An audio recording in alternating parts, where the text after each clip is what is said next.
I'm Bruce Buffer. It's time for the Anthony Gargano Show! Well, good morning, good morning, good morning. Happy Wednesday to all across the Delaware Valley. And you can see that we are in Primo's heaven right now. Hoagie heaven. It doesn't get better than this. Here at the Primo's headquarters here in New Jersey as we hang out. What a fun morning we've had. Primo Cares, giving gifts to kids all across the Delaware Valley. The big truck left this morning, so we're here. Well, actually, it's leaving at about 11 o'clock. So it's been packed, and we're hanging out here celebrating with our great partners, Primo Hoagies. This is the Anthony Gargano Show, and we're presented by Rite Aid. That's right, your neighborhood pharmacy, riteaid.com for the pharmacy nearest you. As we are, it's holiday spirit, man. It's high holidays. Look, we get the Christmas tree. How about it, VG? Dude, I'm ready for Santa to come bopping in. It's the best. I mean, look, we got feeling festive. It really, I love it. This is my some of our favorite gifts are on the table. You can tell there might be some balls involved here. Gina, right? So Primo Cares is Gina Papinier, right? So let me tell you about the Papinier family that started Primo franchising, right? Like, so the original Primos on Rittner Street and were opened up. And then Big Nick said, listen, I want to open up some Primos down the shore.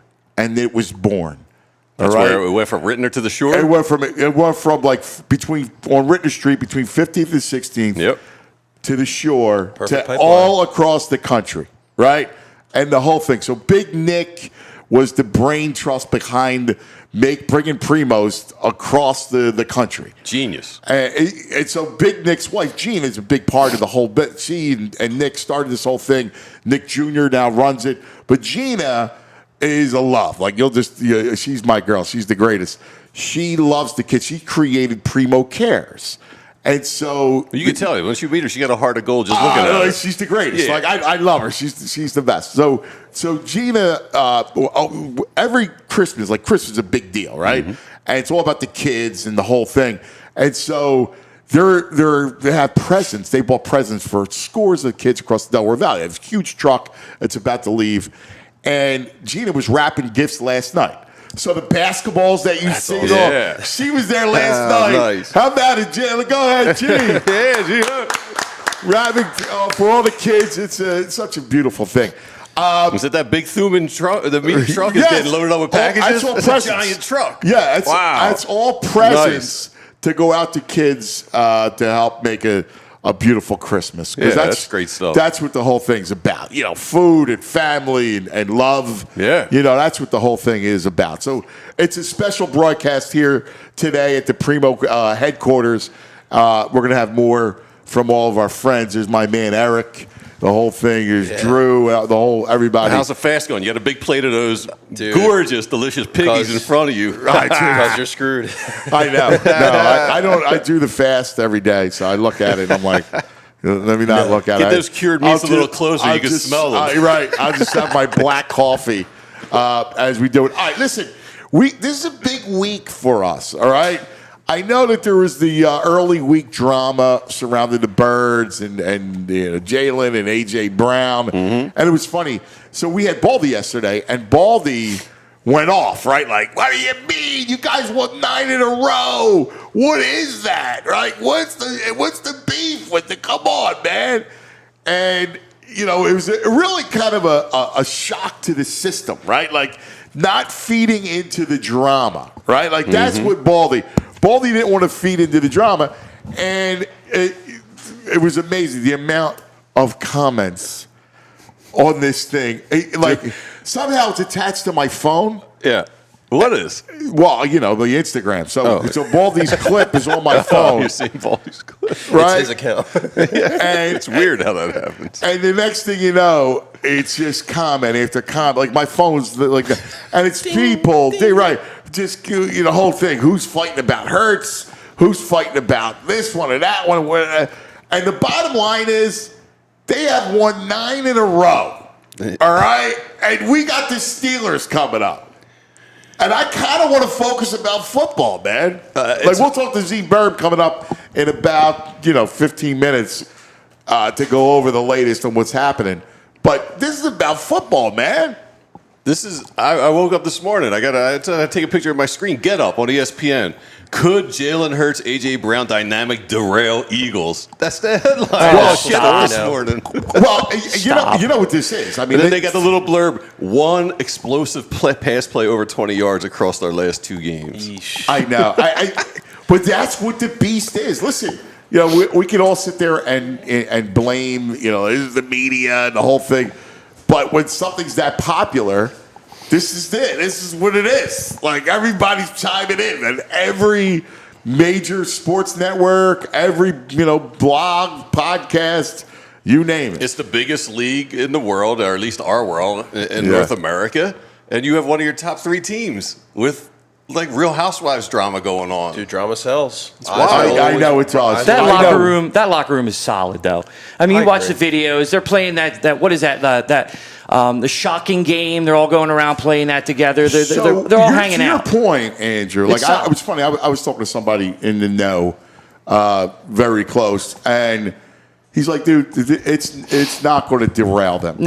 No way. It's not going to." Well, it's easy for us to say from the outside. Yeah. I'm just talking about someone from the inside saying it, so it kind of matters, right? Yeah. And they say, well, listen, this is a close-knit group. It's a well-coached team, right? It's a very precarious situation we have right now. Well, you're not buying it. You're dubious. It's not going to derail it, but a loss following this could throw it off the tracks a little bit. You see, I look at you. He's look at the butt change. He's trying for something. Man. You're fishing. Come on, man. I'm not fishing. You are fishing. Dude, if they lose this weekend and A.J. Brown has 30 yards and 3 catches, he's not wrong. It's going to be a powder keg. But here's the thing, though. Here's the thing. In the grand scheme of things, right? Yeah. They're a very good football team. Yes. Very good. Now, one loss. Except for passing. They're 31st out of 32 in passing. That's problematic. I know, it's funny. I hear people, right? And people they're so panicked. They make excuse after excuse. Well, the reason why they're 31st is because Saquon's going off, or the run game. Well, at least Jalen's not turning the ball over. They've won 9 in a row. I get it. All that's true. Yes. And the pass game does need to be better. It's got fleas, as you would say. It doesn't mean that it doesn't mean that they can't win or that Hurts can't go. We've seen him in the Super Bowl, so nobody believes that they can't win. But theoretically, if before this season you and I were at a pub, a bar, having a beer, and I said, "Can a team that's ranked 31st out of 32 teams in passing win a Super Bowl?" You'd probably lean towards no. Right. Listen, it would be extraordinary. We think about teams this is not about sweeping generalizations. No team can ever win. There's always been outliers. There's the Ravens with Trent Dilfer at quarterback, the Buccaneers with Brad Johnson at quarterback, and teams that were, now that's 25 years ago, teams that were, heavy reliant on the run and defense and that sort of thing. And the Eagles have an elite running game, and they have an elite defense, right? I think I'm very... Totally agree. So that should, kind of negate some of the stuff. And the dynamics that Hurts brings beyond just his arm, which is his legs, that stuff matters too. Mm-hmm. So, again, but I can't, just to get to your point, I can't worry about, the Steelers if they lose. I mean, you're bound to. You're not going to go, from 2-2 to 15-2. The odds are against you. Yeah, you're going to lose So if you're going to lose a game, but the way this is playing out, storyline and drama, the way it's playing out. I know, but I don't think I don't buy it. Like if you lose, you lose. Like whatever. First of all, it's how they lose is going to be. Is there worry to this game? Are you guys worried about this game? Are you worried they're going to lose to the Steelers? Is there fear for that? I don't know about fear. You're not walking across the bridge. You act like it's Fright Night. Like, no, I mean, look, they're a favorite. Do I think it's a tough game? Yeah, obviously it's a tough game. Definitely. There's a team with a great front. They're a unique team. Now, no Pickens. It looks like he's not going to play. That's a big deal. Huge deal. Without George Pickens for that offense. Mm-hmm. I mean, I'm not like. Do I think if I match up Eagles and Steelers, I take the Eagles. I think the Eagles are a better team. Yeah. I just trust the Eagles more. But I mean, I think the Steelers are good. I think they know how to win.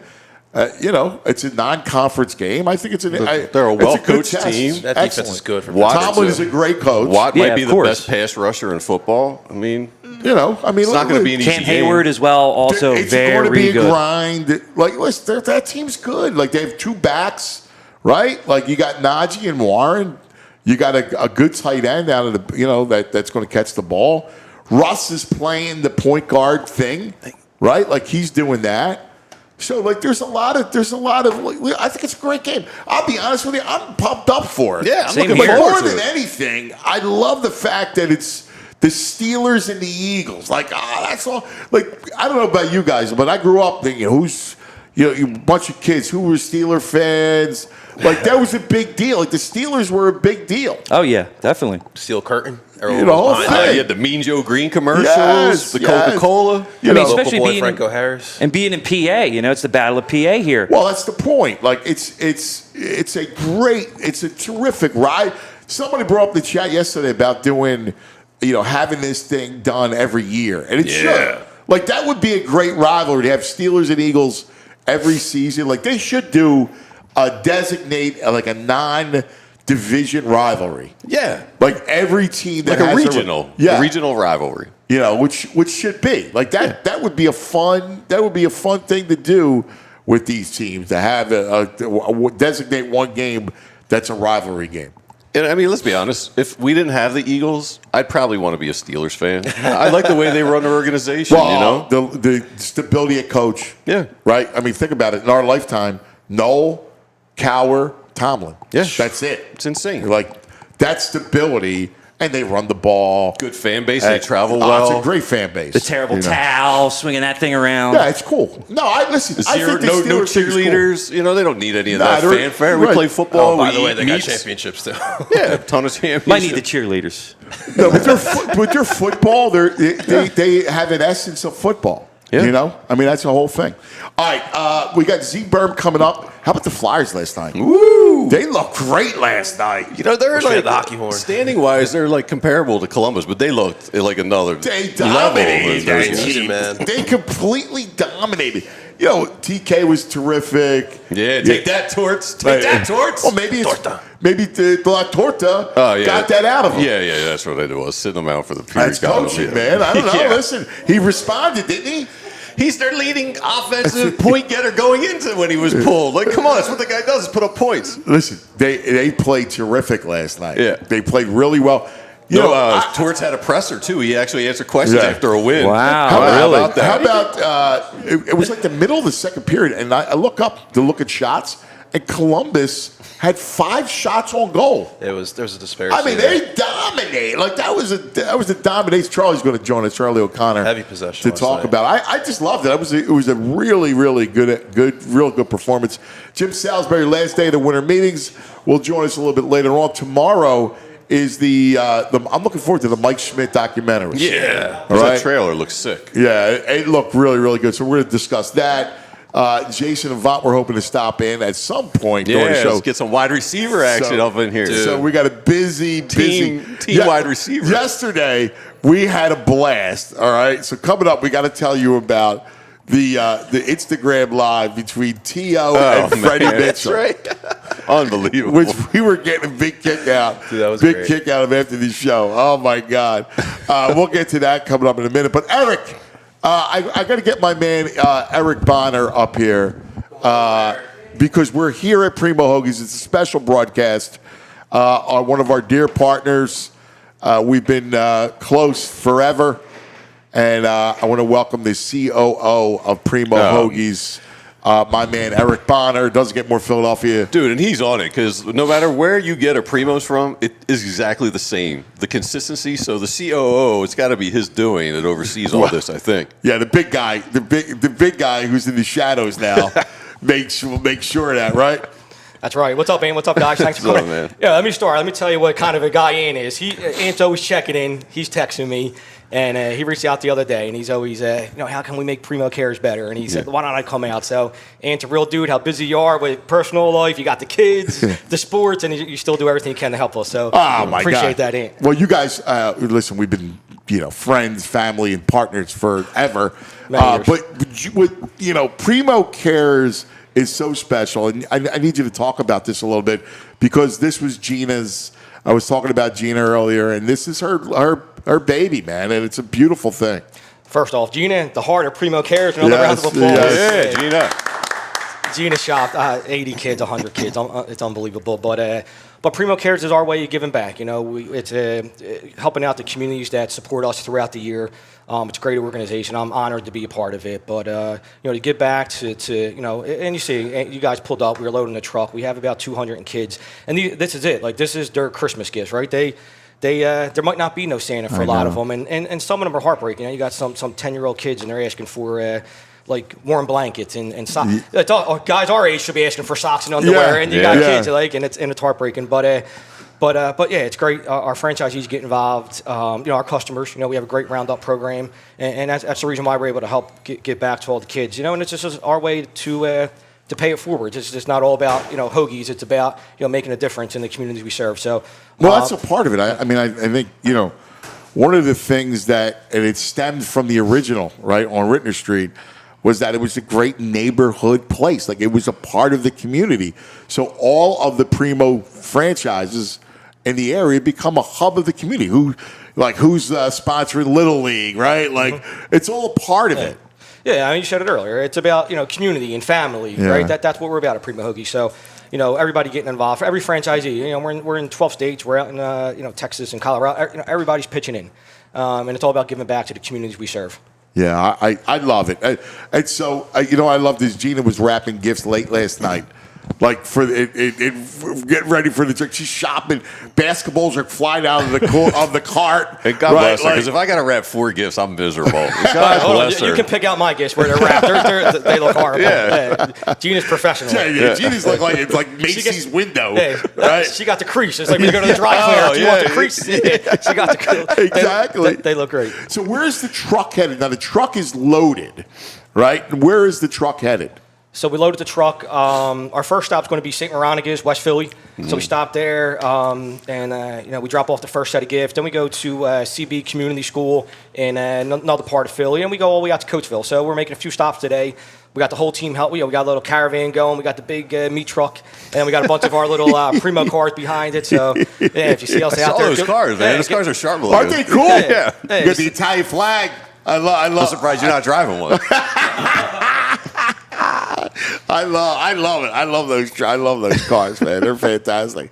But this is going to be this is a good day, man. This is one of those days that makes you feel good because it's all about this whole giving back and the holiday spirit.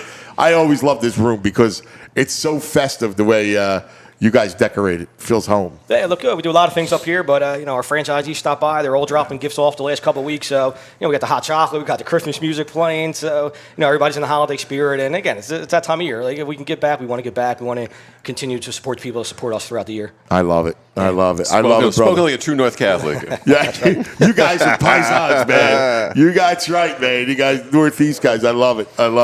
My brother Fex, we're going to see you in a little bit. All right? Yep. Thanks, we're going guys. to take care of some business. We got a lot of guys. It's a big Eagles-Steelers. Big game.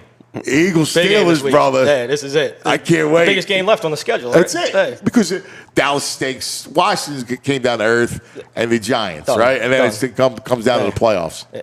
So we're looking forward to it. Yeah. My brother, Guys, thank you, brother. Thanks, We brother. appreciate it. It's Primo COO Eric Bonner, my man, as we hang out. All right, let me tell you about some of our friends, and then we're going to go to Z Berm to get the latest on what's going on, and we got to talk about that freaking Instagram Live with Freddie Mitchell and T.O. T.O. looks great, by the way. He's still Freddie Mitchell's cool. like laying back on his like recliner or whatever, his sofa. Freddie made me laugh. Just woke up And the two of them, they just still shred Donovan. for like 20 minutes. They just completely shredded Donovan McNabb for 20 minutes. Like, it's to the point where you go, wow, man, it still goes on. Yeah, And Tio's like, I had nothing against Donovan. Right? Donovan. Yeah. Yeah. And he wants to tell you, he's going to tell some stories. Freddie's like, no, save it for the documentary. Yeah, Freddie's in it, you know. Oh, my God, it's great. All right, let me tell you about Golden Nugget Jewelers. It is the holidays, right?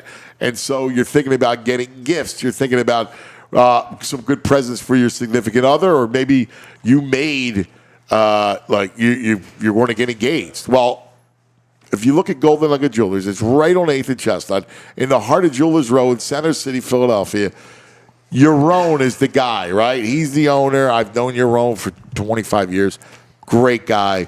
I've sent scores of guys there to get an engagement ring. He's going to teach all about it, right? The 3 C's, the clarity, the cut, the color, right? The Is there 4 C's? 4 C's, yeah. Clarity, cut. Clarity, cut, color, carrot. All right. Right? Yeah, That's what it is. I learned about it. You got I learned tell you about early. it. You learn that it's what happens. He walks you through it, right? Gives you the whole thing about what it's going to look like, what it's going to feel like, that works within the budget, the setting, everything. And then it's up to you. You're going to get engaged Christmas Eve, Christmas Day, New Year's Eve, New Year's Day, Valentine's Day. This is the heart of engagement season, the heart of love. All right, so go to Golden Nugget Jewelers, goldennuggetjewelers.com.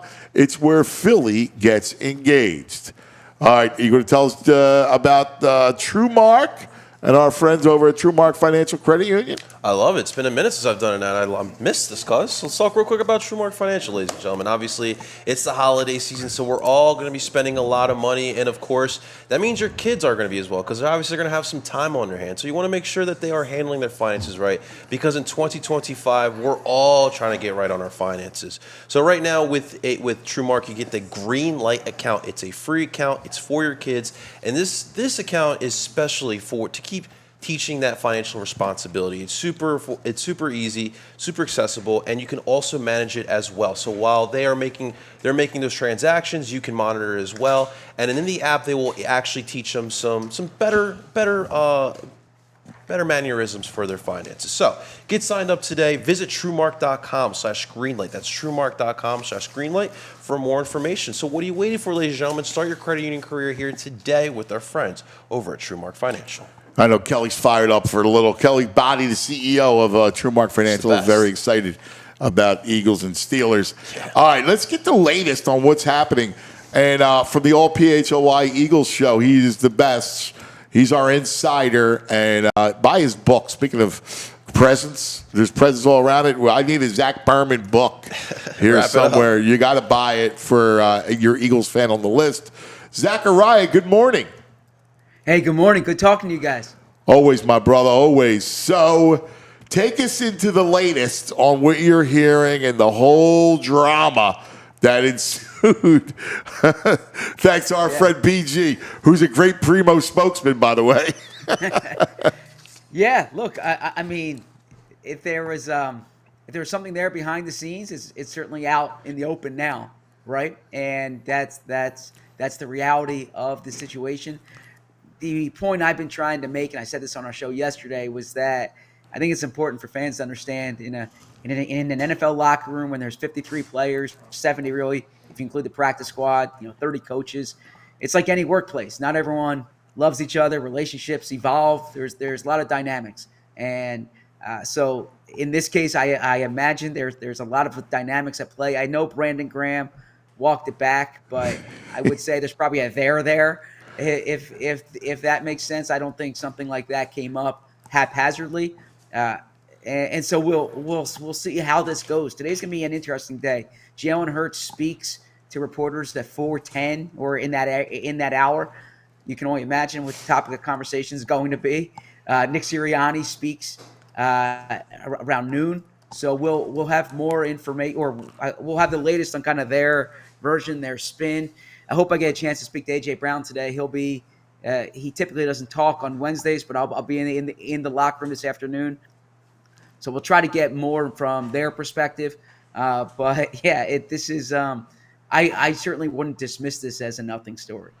Well, a couple things. One, obviously those two guys are buddies. Like they were very, very close. Jalen's who's the godfather? Is it Jalen or AJ? Is the godfather? Jalen's the godfather to AJ Brown's daughter. Yeah, I mean, that's deep. That's deep. What do you think this whole thing stems from? It's just a little bit of frustration on AJ's part, and and how the passing game has evolved. Well, from a football perspective, yeah. I mean, I can't speak to the personal perspective. No, I'm just talking about the football. Yeah, I mean, from the football perspective. From the football perspective, absolutely. And AJ Brown, like I didn't have an issue with what he said. He was asked what they need to improve. He said passing. They had fewer than 100 net yards passing. If he didn't say that, that would be a problem. AJ Brown leads the NFL in yards per target, but he's 20th in targets, or I should say in targets per route run. AJ Brown should get the ball more. I know they're a run-first team, but AJ Brown's a force multiplier. Good things happen when he gets the ball. And so if you have a game when you're struggling passing the ball, when he goes into the fourth quarter with 2 targets, his fewest as an Eagle. And Fran Duffy did an outstanding job on our show and on allphly.com outlining that there were multiple plays where A.J. Brown was open, plays that seemed to be designed to get A.J. Brown open downfield, and the ball didn't go to him. So, I think it's realistic, and I don't think that's problematic for A.J. Brown to want the ball because good things happen when he gets the ball. So, where do you first of all look at the passing game itself? What are people telling you about it? And right now, what the issues are? Yeah, Jalen needs to play better as far as a drop back passer. You start there. I think that there was such an emphasis during the bye, right after the bye, about reducing turnovers. And look, to his credit, he only has 1 turnover since the bye. But I think that's also hindering him or inhibiting him, if you will, from taking some chances on the ball, from putting passes up to AJ. So whether it's him being conservative, whether it's him seeing things late, Jalen needs to be a more prolific passer, and it hasn't stopped them from winning to date. You give them credit for the winning streak they're on, but like Jalen said the other day, these are his words.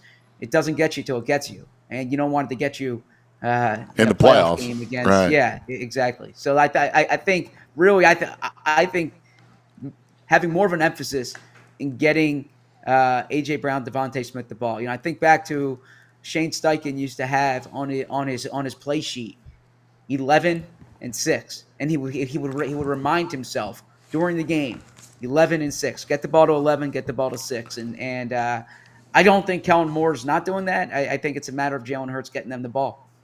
What do you say for people who go, well, listen, this team is a downhill run team with Barkley, and you're not going to go away. You're not going to go away from that, and that has been the recipe of success.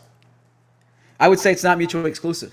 Jalen Hurts had 26 dropbacks in the game the other day. The third down play before A.J. Brown slammed his helmet, A.J. was open downfield, or I thought he was open downfield. I'm not the quarterback. Yeah.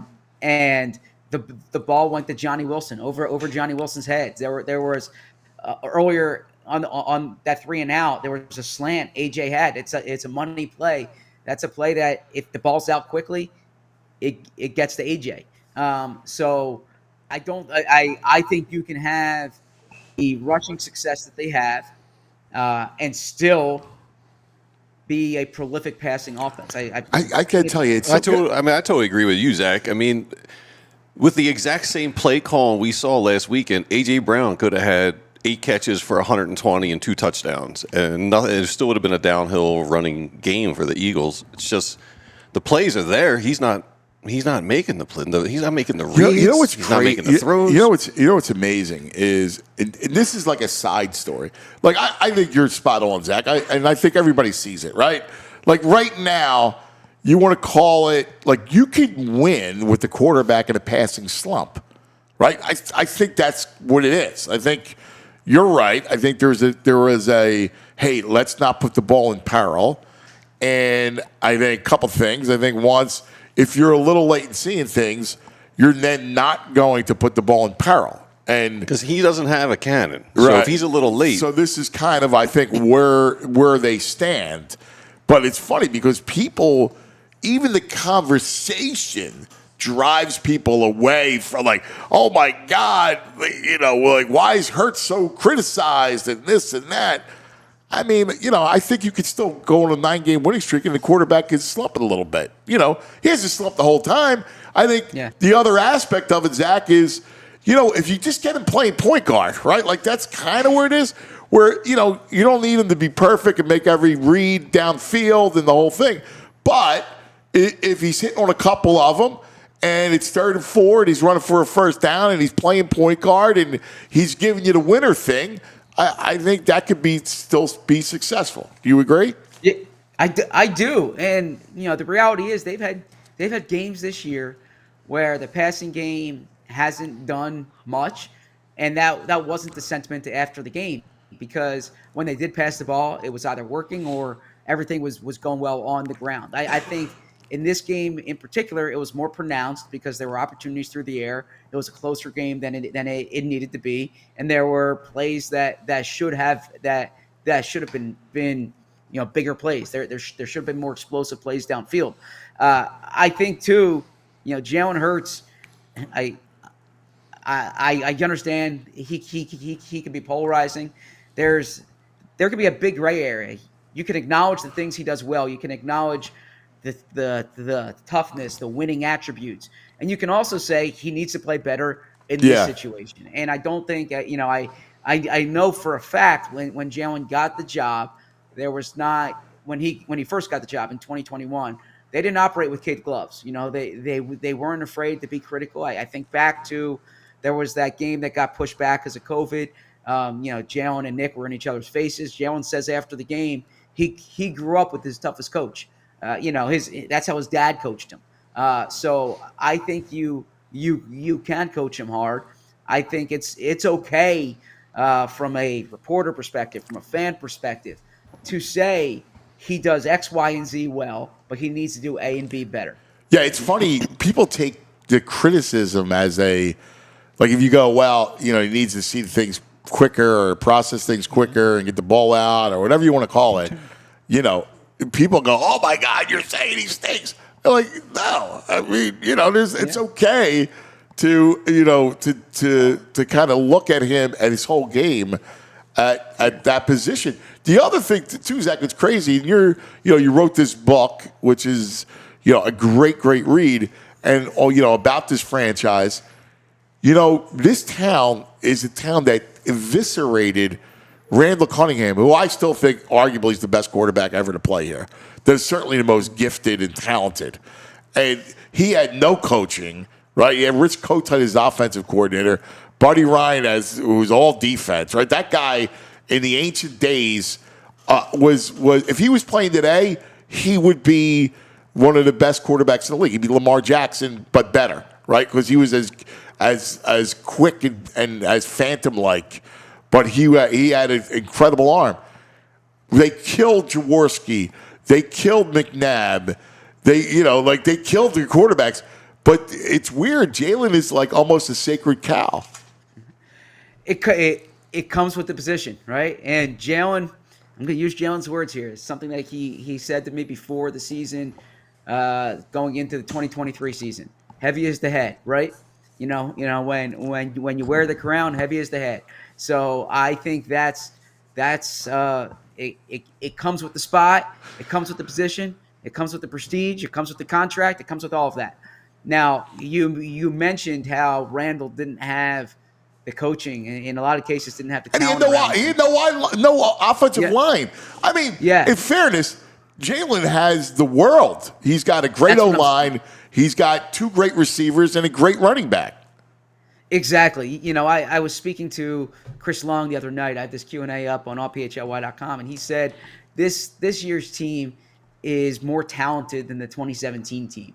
And I agree with that. You talk about like the weapons that they have offensively. You talk about the way this offensive line's playing. There's this. This is such an enviable situation for a quarterback. And Jalen, to his credit, he wins a lot of games, and that's not an accident that he's in the winner's circle a lot.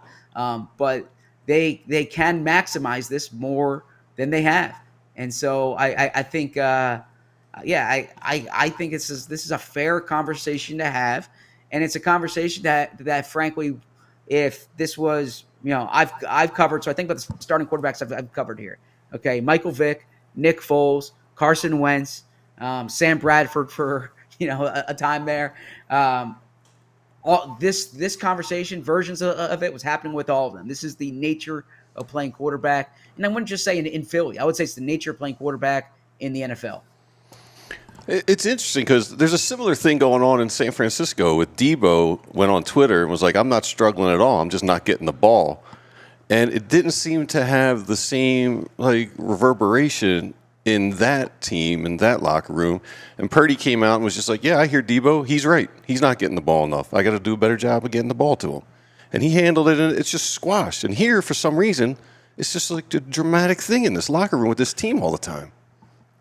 Yeah, it's a good point, Fiji, and I would say you don't have to pick sides, right? It's not AJ or Jalen, it's the Philadelphia Eagles, right? It's for the Philadelphia Eagles to be what they can be. It requires the best receiver in the NFL or one of the best receivers in the NFL to get the ball more, and that can happen while Saquon Barkley threatens Eric Dickerson's rushing record, while Devontae Smith, is still a 90 catch guy. Like there's all of the above can occur. So you want to say how can that occur? Well, don't go 3 and out twice on your first 4 drives. You'll have more plays in the game, right? I mean, score more than 22 points in the game. And if you can say, how do you get AJ touches when you don't throw the ball as much? Like I said, there were 26 dropbacks in the game, but AJ in 3 of the past 5 games has not been targeted on the opening drive. The Eagles haven't scored a touchdown on the opening drive this season. I mean, I would say those 2 stats are related, right? Get AJ the ball. It's to me, it's not overcomplicated, and it's not criticizing as much as it is analyzing. Well, yeah, I agree. It's the analysis. What do you make of? Because that Kellen Moore is not ignoring AJ Brown in his script. No, he's definitely not. But the ball's in Jalen's hands, right? The quarterback, the coach can call the plays, and this goes back to conversations we've had for a long time on the show, which is like coaches, schemes, and players. Right? Yeah, you can have a scheme. The coach can call the plays, but ultimately it's the guys on the field have to make it sing. So, AJ, let's talk about AJ Brown for a second, because right away the diva receiver thing gets floated. From people I know, and you know him better than I do, he does not seem like any sort of diva wide receiver. I think he's a really talented guy, pretty grounded. Yeah. I've been around him now for 3 years, for 3 seasons. I don't think he's a diva. He's emotional, right? And I think he would tell you that. Yeah. I think behind the scenes they would say that like Devontae asks for the ball more on the sideline than AJ does. AJ's not bickering for the ball or anything like that. I think AJ's sentiment comes from a place of of he wants the ball because he knows that it's good for the team. And if you ask Saquon Barkley who the best player on the team is, my guess is his answer is A.J. Brown. If I took a straw poll of 70 players in that locker room and I said who's the best player in this team, my guess is A.J. Brown wins that poll. So I think that A.J. Brown wants the ball because he knows it's good for the team. And the reason why A.J. he's on a Hall of Fame trajectory just when you look at his numbers in his career, number one. But the reason why he makes what he makes is because he's that good. So I don't think it's a diva. I don't think it's diva qualities. I don't think AJ Brown is complaining about it after a game like the Giants when Saquon's running all over the place and the Eagles. There's really no need to pass it. I don't think AJ would have that same sentiment then. I think it's more game specific here.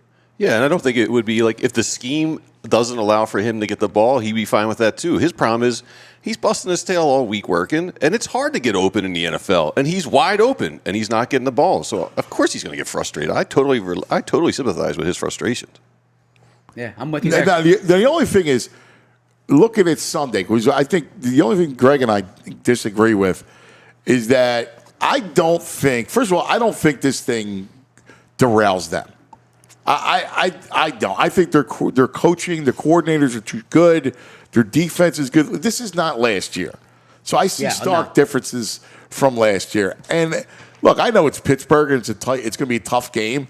But if they lose, I don't think the whole thing, oh my God, the sky's going to fall. I think it's how they lose. If it's the same, if Jalen plays the same as we saw and they lose, I think it's going to be a problem.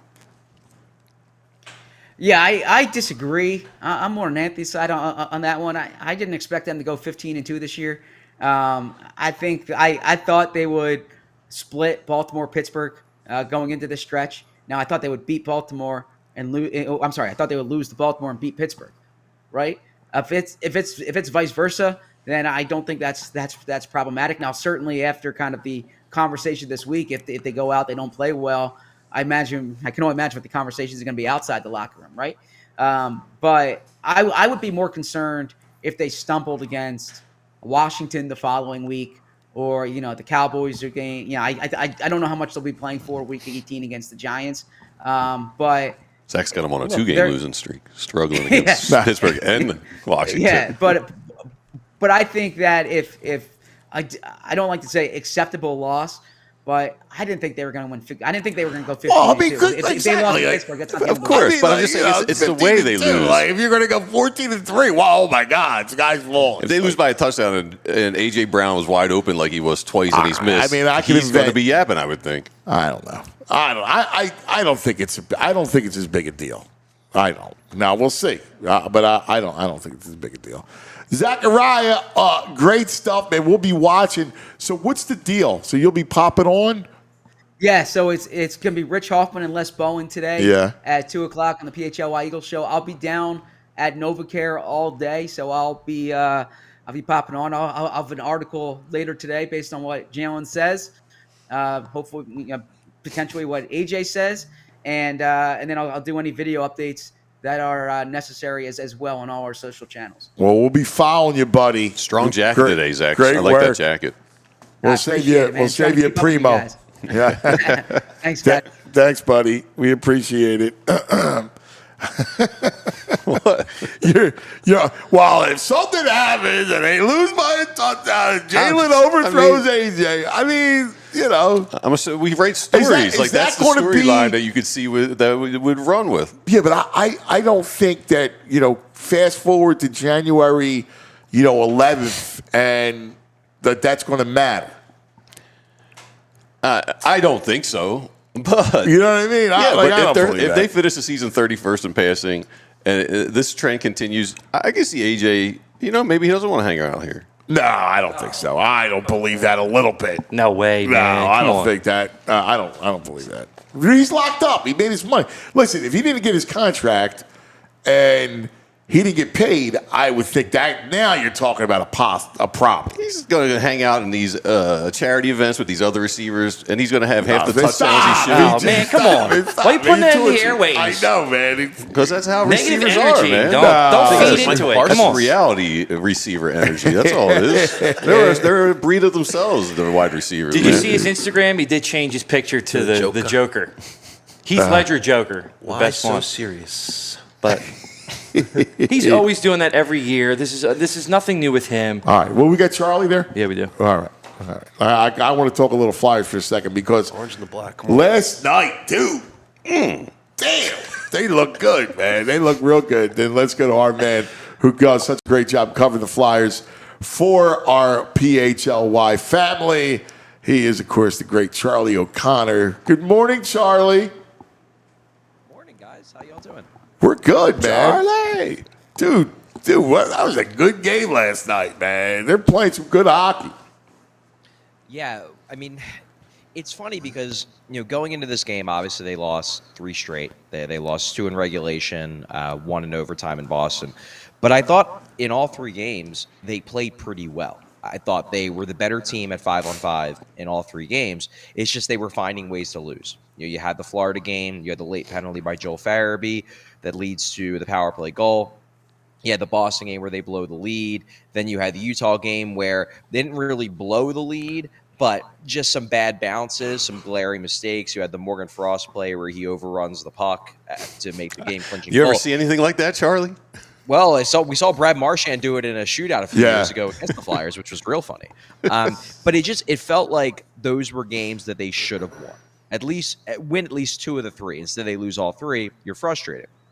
This was a game where they should have won and they did win.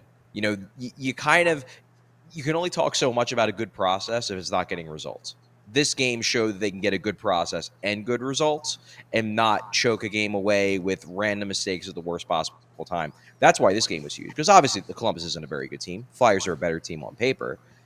They had to go out there and show it, and they did. And this is a game where you could point to and say, yeah, this is evidence that they are actually playing well. Well, and I looked up in the second period, and Columbus still only had 5 shots, and they're a horrible defensive team, but they could put the puck in the net a little bit. And the fact is, I look up and they got 5 shots. That to me was dominance.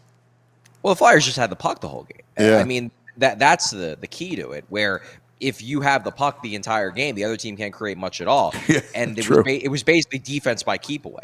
And the Flyers, when they have their offense going, when they have all 4 lines rolling, like I think they did for most of this game, that's what they can do. They can just forecheck you to death. They might not have, aside from Mishkov and I guess Konechny as well, they don't have the real high-end scorers, the top of the lineup guys. But they do have a bunch of hard workers who can check and can grind you down, and that's what they did last night.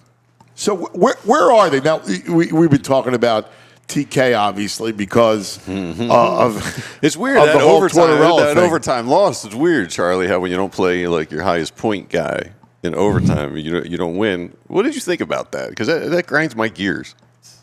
That grinds your gears. Here's the thing. It's been a problem the last few games about discipline, about not taking bad penalties at bad times.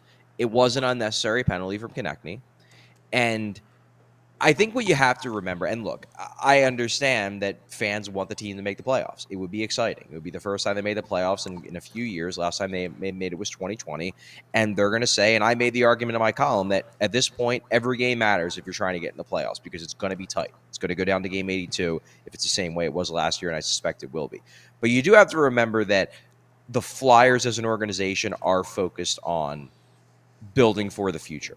And building for the future is in part about a rebuild, yes, but it's also in part about implementing the kind of accountability and standards that they want to hold for years. And was it dumb to bench Travis Konechny for overtime in the sense of winning this one game? Sure.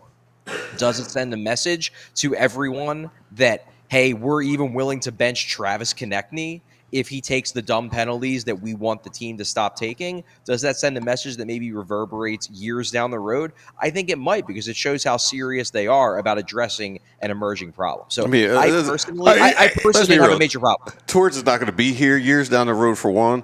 But it's TK's always that guy. That's who he is. Farabee stinks for it right now, and he's making dumb penalties, and he seems to have no issue. Torch loves this guy for some reason, it feels like. Yeah, I mean, number one, I don't know if I agree with you that Joel Farabee stinks right now. Number one, he has 3 points. He has 3 points in his last 4 games. He's scoring some goals. It's all because of the TK benching. Farabee got it together now. The scoring chances have been coming for the last 2-3 weeks, and now the points are coming. So I think Joel Farabee, I think you're on him a little bit too much. But going back to Connect Me, no, I agree that John Tortorella is not going to be here 2-3 years down the line. But the whole reason why he's the coach is because he's trying to set that standard of accountability. Travis Konechny, yes, he's a loose cannon. That's why he's good. But by the same token, you can't keep taking dumb penalties, and you can't keep blowing your coverages and just doing whatever you want out there, especially if you're a team leader, because that sets a standard that everybody's like, well, if Konechny's getting away with it, then it's acceptable. They're trying to make it clear that that's not acceptable, and they think that it's going to reverberate a couple years down the line, even if there's a new coach. All right, so let's kind of go through, because I like to do these check-ins, right, weekly, every other week, and kind of look at where they are, right? So let's look at their forwards and give me who you're liking right now, who's playing well, and we're going to go through each level, right? We'll do the defenseman and we'll do the goalie. Okay, well, I mean, forwards, obviously the guy everybody's liking the most is Matvei Michkov. He's number one, 10 points in his last 5 games. He's just racking up points. He's unbelievable, man. He's so – you know what's amazing about him is I forget sometimes he's only 19 years old. He's ridiculous. Even just like his shot selection, when he shoots, when he passes, he's got such an innate feel. I love watching that kid, man. He's either around the net or his passes always find a way to get towards the net. He's so above everybody else, too. Like, it's unreal. He's that good. Charlie, he is the dream of all dreams, man. I can only imagine. Like, we get to watch him for a decade and plus. He's killing it. Although I will correct you on one thing, Ant. He is now 20 years old. He turned 20. Right. Yeah. So no longer a teenager. But no, Mishkov's been great. And the fact that you're seeing the production come at 5-on-5 as well. He was always scoring on the power play from the jump. Yeah. Now that he's scoring at even strength too, that's why he's now at a point per game pace. So that's been awesome to see as well. We're talking about other forwards that I think are playing better. I think there's probably another level that a couple of these guys can still get to. But Owen Tippett, is scoring. Yeah. He's getting going. Tyson Forrester getting going as well. And you mentioned Joel Farabee. I think those 3 guys over the first month and a half of the year were dramatically underachieving. Now they're starting to play like the Flyers need them to play. And I think that's a big reason why they're scoring more goals, because those are key secondary scorers on this team that are finally starting to get going all at the same time. Yeah, all right, how about defensemen? Defensemen, well, I would say that there are guys that have been playing well all year. Cam York, Travis Sanheim, they've been playing well all year. Yes. All year. The guy who Cam York had a nice game last night too. Yeah, he's been steady. I mean, obviously he was out with injury for a while, but now that he's back, he's playing the exact same way he was playing before. Yep. The guy who over the last 2 games has been the biggest pleasant surprise is Jamie Drysdale, because he was obviously out for a month. He was out for quite a while. First, he was dealing with an injury. Then I suspect they maybe held him out a bit longer than he needed to, so they could do some extra work with him. They liked the defense score the way it was going. Now he's back in. And he came back in on Sunday. I thought he had a really good return to the lineup game on Sunday. Then I thought last night he was even better. And as I said on our post-game show after the game last night, I'm not ready to say that he's fixed, because they've always viewed him as a long-term project. But what you're seeing over these last 2 games, you're seeing the decisiveness, you're seeing the skating ability, you're seeing a new aggressiveness to his game that I don't know if he's had really since his junior days, when he was just flying around the ice doing whatever he wanted. You're seeing why the Flyers are excited about his upside. I don't know what he's ultimately going to be. Maybe he's just ultimately going to be a good third-pair defenseman. Maybe he tops out as a good second-pair defenseman. But there's a reason why the Flyers targeted him in the Cutter-Gauthier trade. I think over the last 2 games, you're seeing that plausible upside, and that's exciting. Yeah. No, it really is. And it's good to have Ersan back. It is. Didn't think he played great last night, although 2 of the goals were on last-second deflections. Yeah. Real tough for goalies to stop. His save percentage looks real ugly. I don't think he was awful. I don't think he was great. But it's just good to have that kind of reliability back, because you did feel like as long as they were rolling with Fedotov and Kolosov as their 2 goalies. They were kind of playing with fire a little bit. I mean, you got one guy who's a straight-up rookie. Then you got another guy who is technically a rookie, even though he's 28 years old.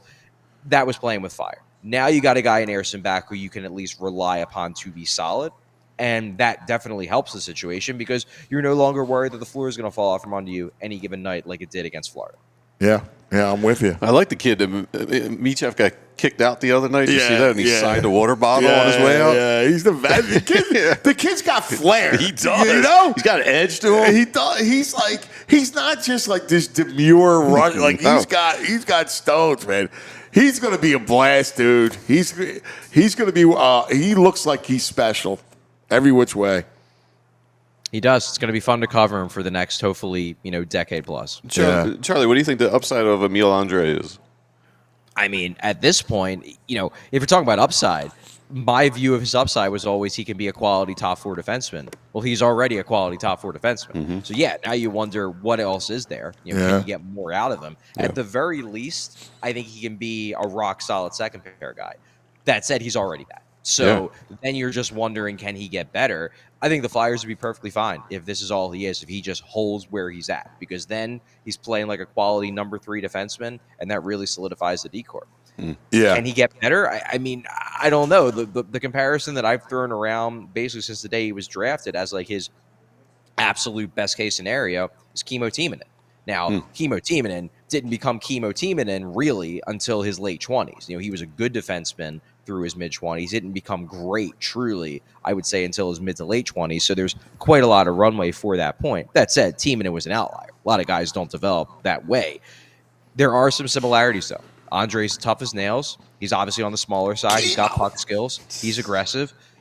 I think there's a small chance he could be that good. That is truly your best case scenario. Cool. But if we're talking about plausible scenarios, there's maybe like a 5 to 10% chance he could be that good. And Kimmo was a borderline number 1 defenseman in his prime. So, I feel you. No, that's good. Chow, great work as always, buddy. We appreciate you. You got it. Thanks, guys. Charlie O'Connor, all PHLY Flyers, our insider checking in. Watching the game at the bar last night, and there's an old head couple in their 70s.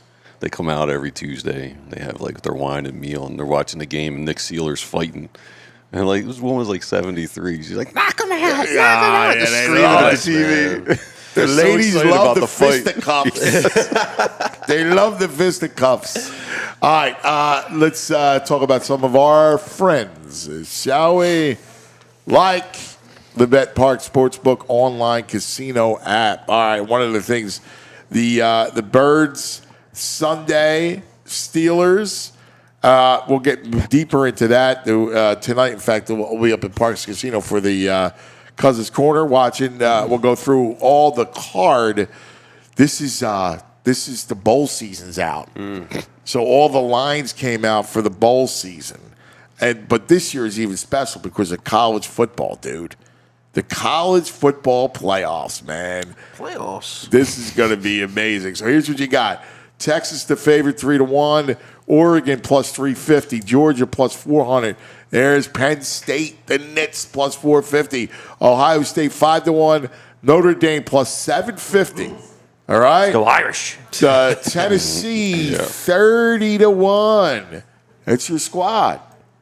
I got 2 squads now. Oh my God. Who's your other squad? Signetti, the IUP connection. Oh, you're going Anti-Irish. to the Anti-Irish. Come on. Hoosiers. He's rooting against. I got the hat on, too. I'm ready to go, Look man. at you. Look at you. I love it, Frank. You guys come crashing to earth when you meet Signetti's defense. Yeah, right. That line's already dropping down. Started off at like 8.5. It's down to 7.5. I'll be honest with you. I am scared. Like I told Boo. Boo said to me, because he's a big Notre Dame guy, and he's like, "Oh, Indiana," because I thought they got hosed on the whole thing, and he's like, "Oh, Indiana, man, that's scary. I'm scared." A little scarier than Navy and Army, if that's for sure. No, that defense is going to come out, man. Sorry, that's I'm the going thing. Hoosiers, man. That's the thing. That Irish defense. Yeah, listen, Notre Dame defense is very good, very good. Yeah, against Navy. No, dude, stop. All right, we have lots. Played nobody. All the stuff going on in the Bet Park Sportsbook online casino app. Check it out. BetParks.com has all the details All right, you got to be 21. If you have a gambling problem, please call 1-800-GAMBLER. You got to be in PA, New Jersey, Michigan, Maryland, Ohio. The Bet Park Sportsbook online casino app. JP, well, who's talking about C-Jam? I'm dying to talk about Oh, C-Jam. let's do it, C-Jam. This is my favorite named business. C-Jam Construction. So, they do decks and bathrooms and flooring, but decks is where they shine. And they're a family home remodeler. They specialize in the decks. They do all the things like bathrooms and floorings, but the decks, they kill it. And their goal really is to help clients alleviate the challenges and frustrations we all know that come along with the dreaded home remodeling. And they got this stuff called Core Logic luxury vinyl plank flooring for your decks. Right now, it is on sale. The prices are starting at like $249 per square foot. That's over like 35% off retail. This Core Logic is 100% waterproof. It is importantly formaldehyde free, so you can walk barefoot and not worry about the formaldehyde. You can have your kids on it, dogs, cats. And it's got a real natural, elegant, natural wood look and feel. Core Logic, it's no less than 20 mil wear layers, which I don't know much, but I know that means it's going to last a while. So you're cool for a good bit with these C-Jam guys. Be sure to mention PHLY when you call in 856-329-2933 about your next home project.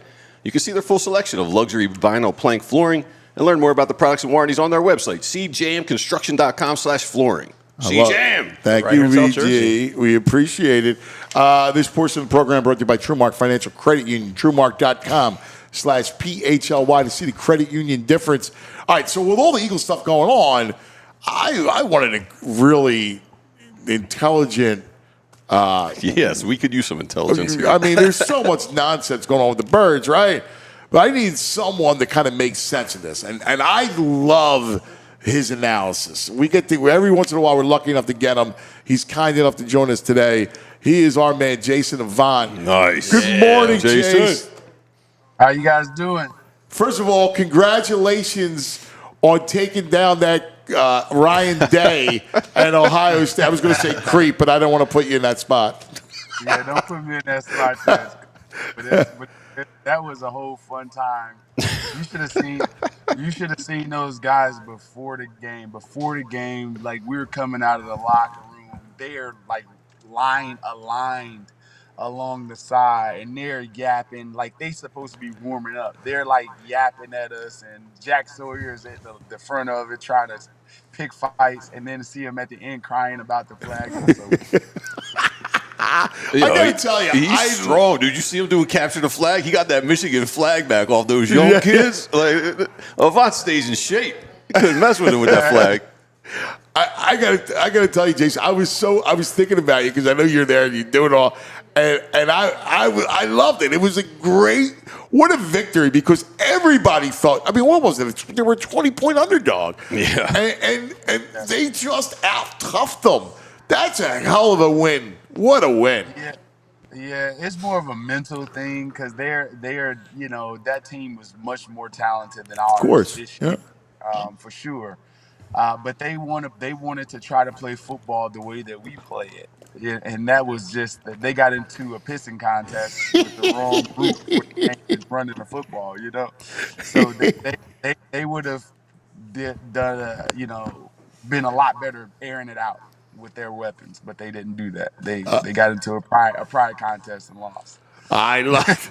That's what happens. That's pride messing with you, man. All right, I have to ask you to make sense. All right, how do you view the whole, Jalen and AJ situation going on that cropped up this week with the Birds? There are so many layers to this. Here's the thing. The Eagles are winning. So there's always going to be a contingent of people that are saying AJ's being a diva and all of these things because the Eagles have won 9 straight. AJ recognizes that there's a lot of meat left on the bone each and every week, especially in a passing game. Yeah. And so when you are realist and you're in those meetings, because they're in the same meetings, right? So you go through the plays and install the same way with the quarterbacks.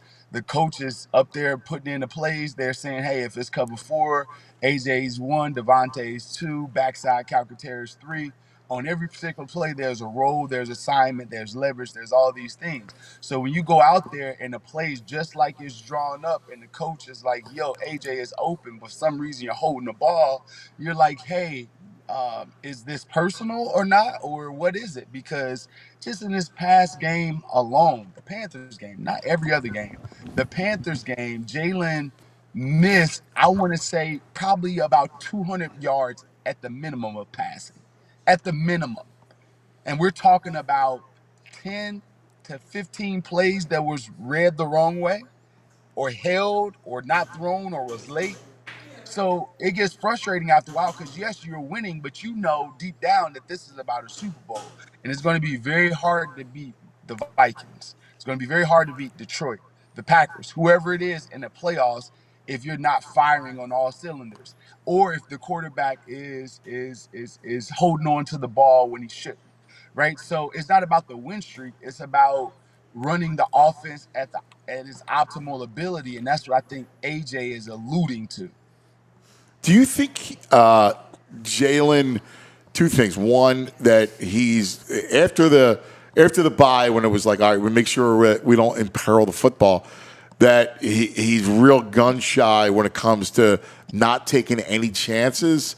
And is his recognition just a tick off? Because when that happens, then you're going to be almost forced to hold it, and then you're almost paralyzed by it.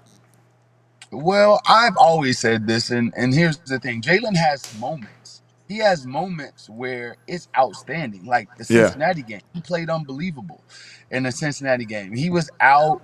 A lot of his first reads were there, and it was a great game plan by Kellen Moore. But that Cincinnati game, he played lights out. Come back with the Rams game. I thought the Rams game was probably his best game of the year. He didn't throw for a bunch of yards, but he was great with decision making. The Yeah. ball was out. And then you have games like the Ravens where it's a lot of yards left out there. You have Yeah. games like the Panthers where there's a ton Yeah. of yards. And even on his productive passes, like the touchdown to Devontae Smith, AJ is number one. He should get the ball. He's open. Yeah. It was an easier throw. Yeah. Yeah, well, he's number one. They set up the pick play for Yeah. number one, and Devontae's number two. That's okay. AJ Brown's thinking in his mind. He was so wide open on that play Yeah. that the DB, the safety, hit him anyway. Yeah. So the DB said, "I'm going to hit you," and because I'm thinking you getting the ball. Yeah. Yeah. So he could have got a penalty on that play because the DB hit him pretty hard and the chops hit him right in the ribs. So, and also in the Grand Calcaterra touchdown, Devontae and AJ are wide open and they're number one and two. Yeah. Calcaterra's number three. So even when the plays are successful, the play is still not being ran the right way. So when you're on a team, you got to hold someone accountable, and that's AJ's way of saying, "Hey, listen, it's passing, and it's not throwing Jalen on the bus. It's just the truth." And a lot of people, not everyone, but a lot of people are on AJ Brown about this. AJ is a captain. AJ is a leader. What he said is not wrong. He's telling the truth. But the quarterback cannot be held to the same standard as everyone else, and I don't understand why. Yeah. Yeah. It's weird. It's especially, listen, you've been here a long time, man. Like, you've seen quarterbacks get shredded in this town, right? For some reason, it's almost like hands off of Jalen. And I don't think anybody's saying he stinks or anything like that. No. It's just constructive criticism. He has very, very like polar opposite playing. Like it just Yeah. goes like one game he's great, the next game he isn't. Like it's just too much inconsistency, and it's hard to get into the playoffs like that. Turning up like with this defense is lights out unbelievable this year. No one expected it. No one expected our defense to be this good. They're lights out unbelievable. The running game is lights out, is unbelievable. And then Jalen has his special moments where he can break a 30-yard run. He can throw a ball and guy gets a catch and run. And not turning the ball over with this offensive line, this running game, and that defense, you're going to win a lot of games. So you don't have to be the best. But the time is coming. The nut-cutting time is Yeah. coming. Yeah. And this is what the guys like AJ, can be frustrated by. It's not AJ. It's Devontae. It's all of Yeah. them, because when you watch the tape, when you are a person that actually sits back and studies the tape, like there's no national pundit that's a quarterback that says, "Hey, Jalen Hurts is playing really well." Right. Right. You don't hear Tom Brady go out of his way to compliment Jalen Hurts. You don't hear Tony Romo go out of his way, because these guys watch it and know that that the Eagles are winning with an up and down Jalen Hurts. Yeah. It's almost like, they need him to. Like, I agree with you. I thought the Rams game he played very well. He was a point guard, right? Like, get the ball out. If it's 3rd and 4 and you got a lane, you can run it and get the first down. He did that. Like, those are things where he's playing point guard and he's getting the ball out a little bit and he's doing his thing, and Saquon's going nuts. Like, that's a great recipe. But I agree with you. Like, when you're playing, at some point you're going to have to score and, like, really kind of go point for point. Yeah, so here's the thing, because I didn't really answer one of your questions about him being trigger shy. Like, is there times? Yeah, like there was a play where he was Devontae Smith caught a pass on like the left sideline in the hole. Devontae's first catch of the game. He caught it was cover 2 to his side. It was cover 6. It was cover 2 to one side, cover 4 to the other side. And so Devontae kind of like waited for Jalen to scramble to the left, and he caught a ball like in the red zone and caught that and stepped out of bounds. AJ Brown was their initial target, and Jalen had him. And if he would have thrown the ball on time, AJ could have got a catch. But he pulled it down because the DB broke pretty fast. But if the ball is out, it doesn't matter how fast the defensive back breaks. So is it about protecting the football, or is it trust? You got to trust that AJ Brown can win a one-on-one matchup. I'm not telling you to throw the ball with 2 people, but one-on-one, AJ Brown is a win-win situation. Yeah, no, you're right. You're spot on. Hey, Jason, one of the writers here, Franny Duffy, he broke down Jalen Hurts leads the NFL over the last month with 22% of his drops lasting 4 seconds or more. And, like, that's kind of comparable to Lamar Jackson or Josh Allen, but they go downfield like 18% of the times, and only 2% of his throws when he's holding the ball that long go over 20 yards downfield. And of those dropbacks that last 4 seconds or more, 42% of them end up in a throwaway, a sack, or a scramble. And is that decision making? Like, how do you fix that? Well, I don't. Here's the thing. So this is what I'm always trying to figure out, right? I'm trying to figure out, does he not know the coverage on the back end, or is he having trouble seeing over the line?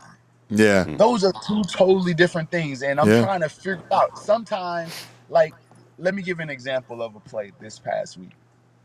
Last drive the Eagles have offensively. We got to delay a game, and then we had a first down. Jalen has an RPO. The front side, the safety, backside comes down like it's a cover 3 defense. Normally, the opposite safety is supposed to go into the middle of the field. The opposite safety does not do that. He stays down. They just played cover 4, but they just brought the guys down. Jalen read that as cover 3 and began to throw a RPO slant to AJ. AJ sees the defense and knows that he's not getting the ball because it's cover 4. That's basically a double team on him. So he doesn't even run off the ball that hard because he recognized the coverage. Jalen did not recognize the coverage and ended up holding the ball and take an 8-yard sack. Yeah.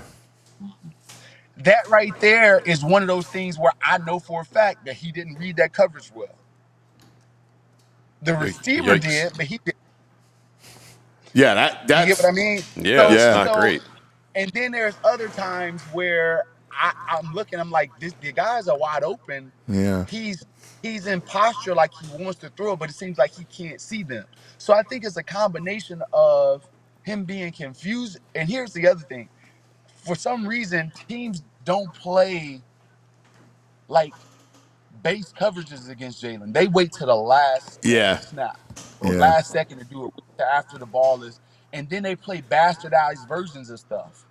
They'll play a coverage, but they'll drop a guy in a wrong position, and it seems like it messes up his ability to assess that. So he has to grow in that area. That's a hard thing because these coverages are kind of made up for him, Yep. and he's not adjusting well to it. It was funny. I was talking to a defensive coordinator about that, and that is all done purposely last second to confuse, and like they're forcing that hand, particularly on and when you get into kind of a passing situation. Now the Eagles have been so good offensively, right? Getting in third and fours, third and threes, the real good manageable situations that hasn't been an issue. Yeah, so the Panthers scheme this week, the Panthers scheme was to either rotate the safeties down late, but what they were doing in passing situations, they would drop the mic back like 10 or 11 yards, like it was 7-on-7 on steroids. And Yeah. that guy in passing situations was in the middle of the field in a spot that a Mike is never in. But it was an adjustment for Jalen Hurts, and he's not going to see that. He may see it going forward because they had some success with it. But those are things that normal quarterbacks don't get an opportunity to see.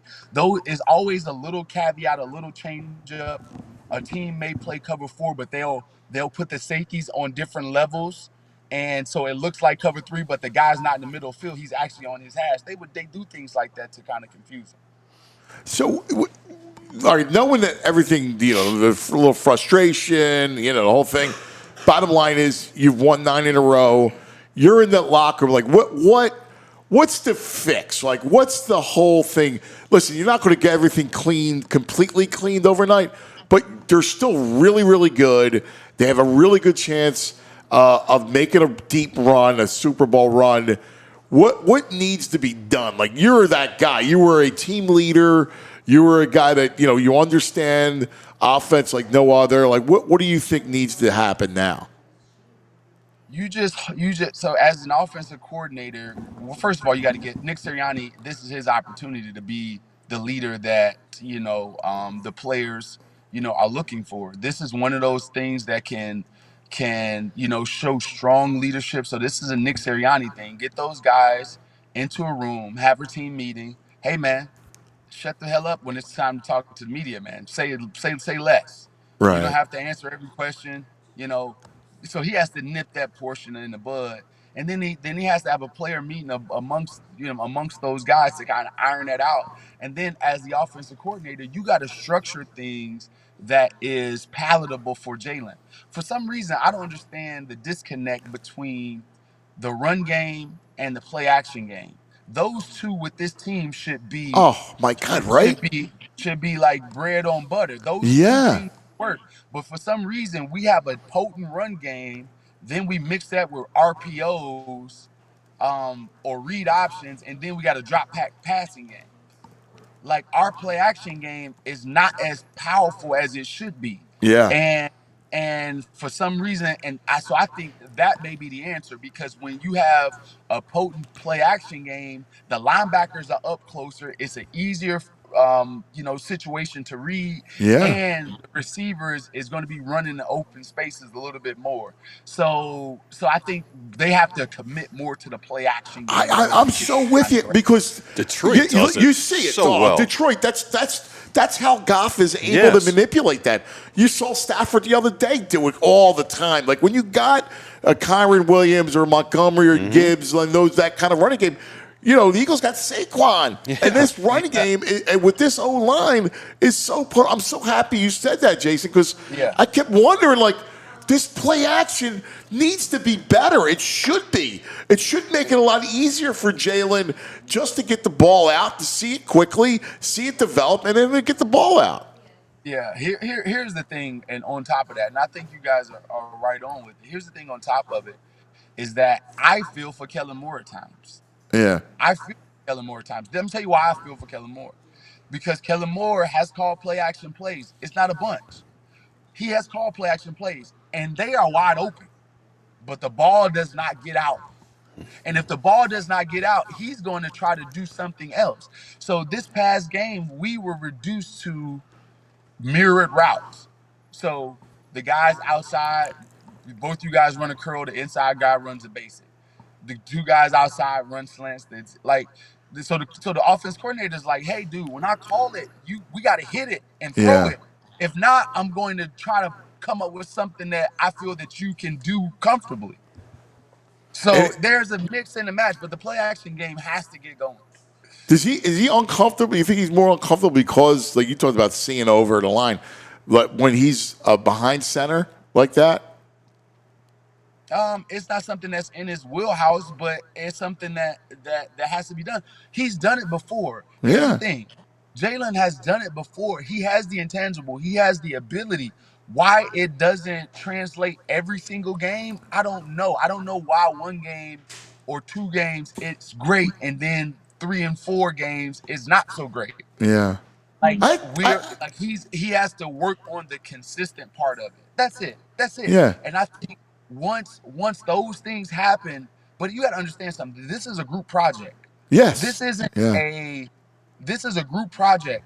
And if I'm dependent upon this guy to make me better, to get us wins, but also for us to play at a high level, I'm going to expect from you. So anybody that's saying AJ Brown is wrong for this is outlandish. You're outlandish. This AJ Brown has to say what he has to say because he's going to get ridiculed if he drop balls.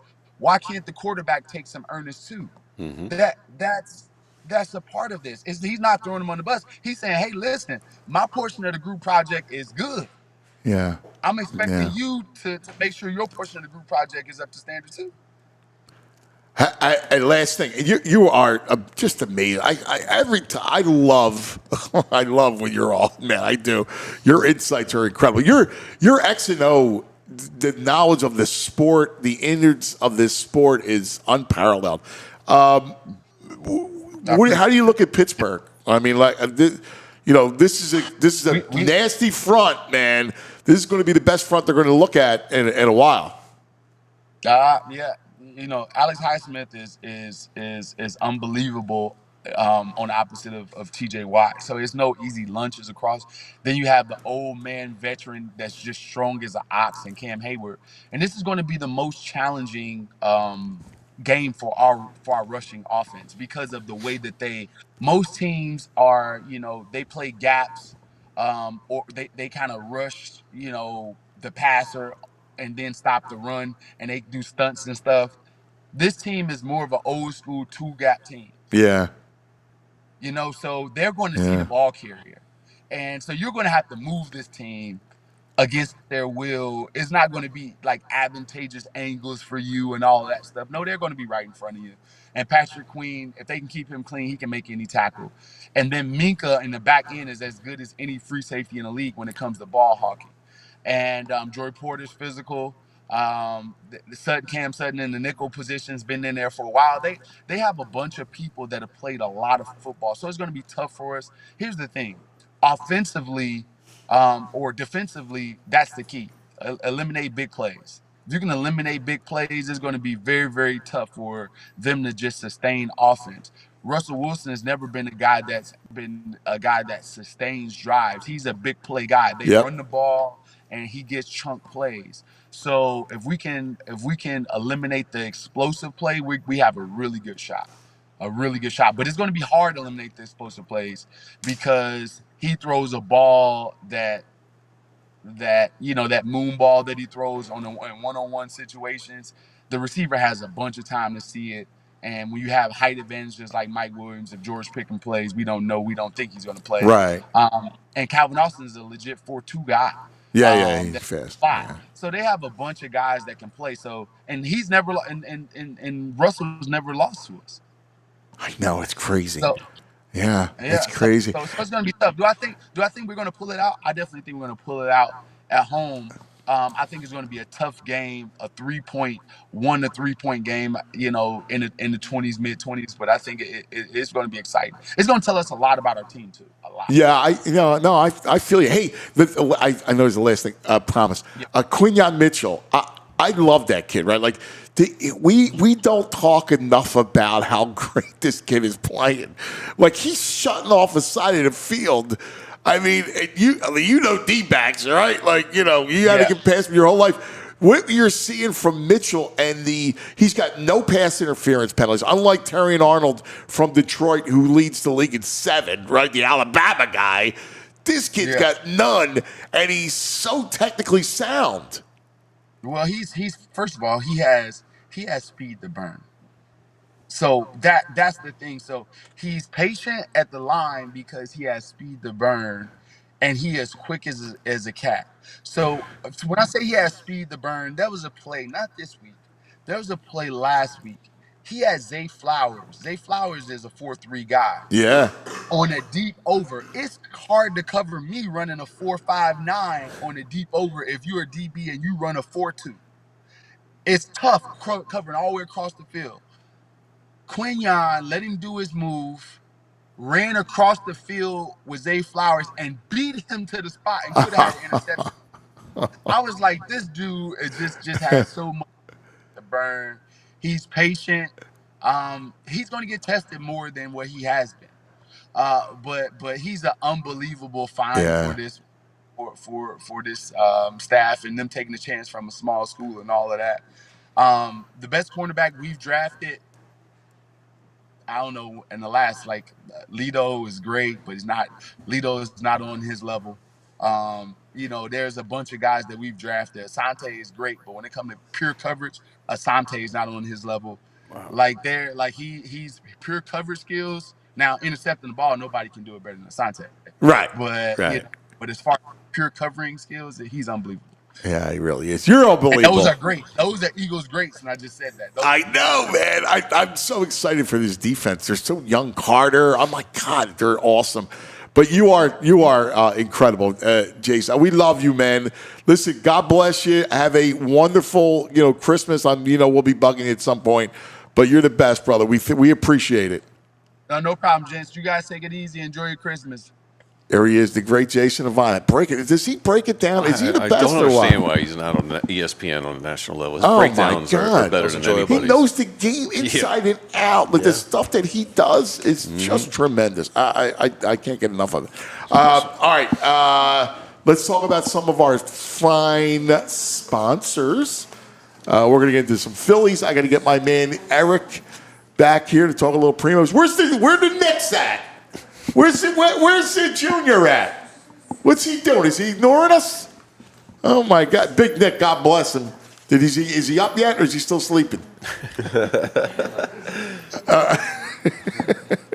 All right, tell us a little bit about Empire Today. Well, we know, we say it all the time. We all need help with these home projects. Nobody wants to do it alone. Don't try it like me, because then it costs even more. So if you're looking for some flooring, give a little love to our Empire Today folks.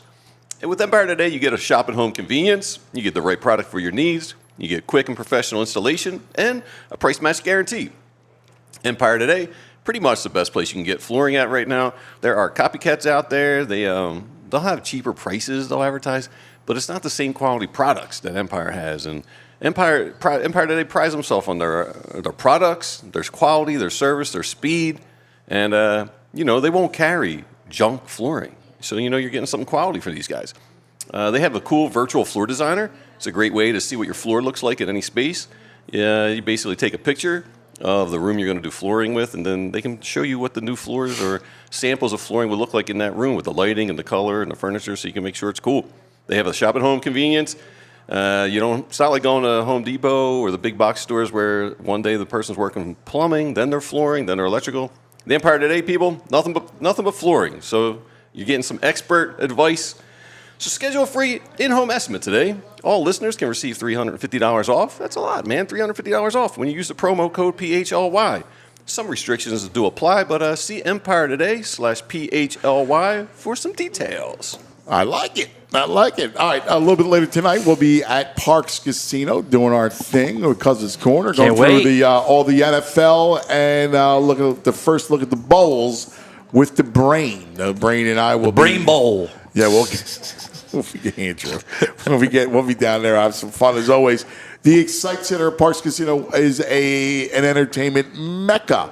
All right here in the Delaware Valley, man. It's fantastic. The best comedian, the best musical acts, right there at the Sight Center. It's intimate, 1,500-seat arena inside Parks Casino.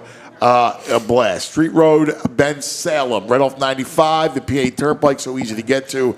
Here's what's happening at Parks Casino, the #1 casino right in Philadelphia. Here we go. Tickets on sale right now for comedian Jessica Kierson, January 17th. The Reggae Sounds of Shaggy, January 18th. Girl, you're my angel. You're My darling angel. January 24th, actor Richard Kind from Curb Your Enthusiasm. Whoa, Larry, whoa. Hey. February 8th, Jerry Cantrell, Alice in Chains. I'm the man in the box. March 8th, magician Michael Carbonaro. Where'd he go? He was just standing right there. Weird. Comedian Ron White, March 21st. Can't fix stupid. And country star Can't fix late reads. Lee Bryce, March 22nd. There's a rumor going round about me and you. All right, dinner and drinks, Liberty Bell Gastropub, Parks Grill Steakhouse, Bamboo Noodle House, ParksCasino.com for to buy tickets for all shows. Parks Casino, this is how you win. Got to be 21. If you have a gambling problem, please call 1-800-GAMBLER. All right, this portion of the program brought to you by Rite Aid, RiteAid.com for the pharmacy nearest you, your neighborhood pharmacy. All right, in a little bit, we're going to go to Jim Salisbury when he comes up. But where's Eric at? Because we are live, just to kind of reset this and tell you what's happening. So today's a big day. So for Primo Hoagies, one of our fine partners, and we are here at the headquarters of Primo Hoagies. And it's a big day for Primo Cares, which is the charity wing of Primo's. All these gifts around us. It's a big day. Our COO, Eric Bonner, joins us again. My brother, the truck is leaving. What time? Coming up, right? Yeah, a few minutes. 11 o'clock. We're leaving. We're heading to St. Veronica's, West Philadelphia, about a half hour away. We have all the nuns over there waiting for us. Oh, really? Yeah, I'm getting a call from sister. She's like, don't be late. You're going to get chastised if you're late. So tell us about what's the contents of that big truck that we saw loaded up today. Oh, it stems from, we got a Barbie house in there. We got some bikes, basketballs, footballs. We got, a lot of clothing. I know that one of the kids I sponsored, I got some nice UGG boots and some other cool stuff. But, blankets, it goes over there. Again, I was talking earlier, it kind of breaks your heart, some of these young kids asking for, blankets and socks and things like that. But a little bit of everything. And, obviously, it's Christmas. What's Christmas without, toys for the kids? Mm-hmm. Well, that's what's beautiful about Primo Cares and, of course, Gina, who is, this is our baby, man. The best. We talk about the Papaneer family and what they do for the communities. They're so great. They're just, they're lovely, lovely people. And they look at Christmas. It's a big part of it. And it's like, hey, let's give back to the community. And there's scores and scores of presents that Gina wrapped herself. Gina, again, heart of this. There's no Primo Cares without Gina. This is our 11th year. And each year it gets better and better. And, we added on about 70 at the last minute this year, which was all Gina. She took them all on. The best, she goes out. She goes, "I was out shopping last night." Right? She was here late wrapping gifts because she went to the store. She's got carts and basketballs flying down the store. Gina goes to Target now. She goes through the employee entrance. She got the fast pass. She got the good line. They opened the line for her. That's awesome, man. Yeah, it's good stuff. Yeah, it's a beautiful thing, and you guys are going to be making stops. So, where's the itinerary? So we have St. Veronica's at 11. Then we're at CB Community School in another part of Philly, and then we're going all the way out to Coatesville. So 3 stops today, and we'll be dropping off about 210 gifts. And they're these big bags, they're like body bag. You can fit a body. Yeah. All the gifts are separated, tagged, names. They're all from Santa. So it's not from us or so. No, it's Santa, baby. It's all from Santa, and. I was mentioning earlier, these are gifts for kids. Most of these kids won't have at Christmas, so just the joy of just knowing that a lot of kids will have something to open on Christmas. Really warms your heart. All right, what was your favorite present that you got from Santa growing up? Oh man, I As mean, a kid. what came right to mind was my Nintendo back in. I don't want to date myself. But, He's worried about dating us over Nintendo. Nintendo comes to mind. Yeah. Yeah, that was There was always about the sports gifts. Like I'm worried about dating love myself with Super Jock Toe or Super Toe Super dude. Toe, dude. It's the best. You know Super Toe. Super Toe was this dude, right? And you smack him on the head, and he would kick a plastic football. Right? And then you would have these little goalposts. You had the yards. Remember the green yards? You roll out the yardage marker. And then you hit him on the head, and he would kick it. Dude, I'm surprised you didn't break it with those meat hands you got. And I slammed the thing on it. You know, I want a 60-yard field goal. Right? And like all that stuff was incredible. This is my favorite thing. Like I think about today, and I think about Dick's Sporting Goods, and I go, oh my God, I wish I was a kid today. I would just let me loose at Dick's Sporting Goods like Home Alone. Well, listen, like that commercial. I just did shopping for my son at Dick's, and let me tell you, being the parent ain't fun. I know. I was like, hey, I got to bring 2 credit cards. Right, but if you were the kid, oh, how awesome! All the great stuff that they have. We were talking earlier, the baseball bats, $800. You can. I just get the bat at Toys R Us for $12. They're like $800. I just found out hockey sticks are like $300 for a hockey stick. Oh, dude, yeah. It's nuts. No, the days of Kitty City and Toys R Us on Oregon Avenue, those are done. Mm-hmm. Like on 3rd and Oregon, there was the Kitty City. Well, yeah, I used to go to Aramingo Avenue. That's right. Yeah, that's my Toys R Us. Aramingo That's fabulous. And I know you guys will be doing all kinds of stuff for the holidays and stuff. Yeah, so today's the gift drop. The other great part of Primo Cares. The other day we were at the Broad Street Ministry. That's a great program there. Yeah, it was great. Just feeding everybody for Thanksgiving. So Primo Cares, it's our roundup is our main program, giving back to the kids. But we also do other things throughout the year. But we did the Broad Street Ministry the other day. On Friday, we'll be at one of the schools and we're providing lunch for the kids. And not just we have obviously our great hoagies, but we also got the kid food. We got chicken fingers, we got mac and cheese, we have cookies, pizza from Lucio's, cupcakes. Hers hooked us up with some chips. We have Pepsi, with the beverages, and surprisingly, the teachers and the nuns, they asked for soda because they want to keep the kids going. So we have that on Friday. So so Primo Cares, we find all different ways to get involved, with the community, not just with the gifts. Obviously, that's a big part of it, but great time of year. I love it. You guys do such a great job, my brother. And thanks for all you do for us. We love you guys. Great too, brother. You know what I mean? Appreciate it. Thank you so much. This is a wonderful thing. We love just being here. And you got the tray, the pickies. That's my favorite, the pickies. I get it for Christmas Eve. 7 fishes. I cook. So early in the day, I put that out, right? And everybody's picking and Can't all. go wrong. Can't and go wrong then there. I cook the fish. It tides them over. Yeah. It's the best. Thank you, my brother. Thanks, Ant. Appreciate it. Where's Junior at? What's he doing? I think he was loading the truck when I seen him last. Yeah, we needed the muscle out there loading the truck.